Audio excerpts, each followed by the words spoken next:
আসসালামু আলাইকুম বন্ধুরা। বাইরে প্রচণ্ড শীত। এই শীত ঠান্ডাকে উপেক্ষা করেই হঠাৎ সিদ্ধান্ত নিলাম বাচ্চাদের নিয়ে বাইরে যাব। সময় তখন ঘড়িতে সন্ধ্যা 7টা কি 7:30। আমি মনে করি পৃথিবীতে ভালো থাকতে খুব বেশি কিছুর প্রয়োজন নেই।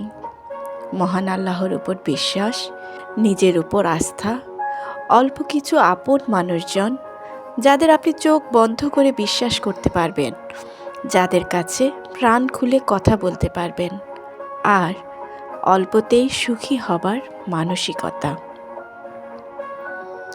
বন্ধুরা, যখন দেখবেন আপনি সৎ, কিন্তু সৎ থাকার পরও কেউ আপনাকে বুঝতে চাইছে না, আপনার প্রাপ্য সম্মানটুকু আপনাকে দিচ্ছে না, তখন তাকে বোঝানোর ব্যর্থ চেষ্টা বাদ দিয়ে নীরব হয়ে যান। কারণ সময় কখনো কারো প্রাপ্যটা বুঝিয়ে দিতে কার্পণ্য করে না। তাই সময়ের হাতেই ছেড়ে দিন সব কিছু।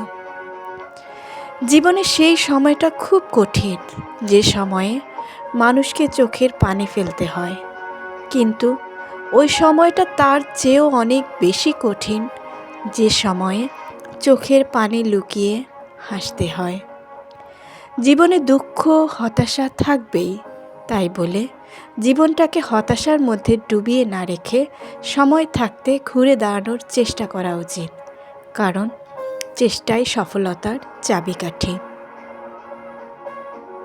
বন্ধুরা, বাচ্চাদের নিয়ে ঘুরে বেড়ানো, রান্না, কবিতা আবৃত্তি সহ আমার আরও কিছু ভিডিও রয়েছে। ভালো লাগলে সেগুলো দেখতে এবং সাবস্ক্রাইব করতে ভুলবেন না। সবাই সুস্থ, সুন্দর, নিরাপদে থাকবেন, এই প্রত্যাশা রেখে এবারের মতো বিদায় নিচ্ছি।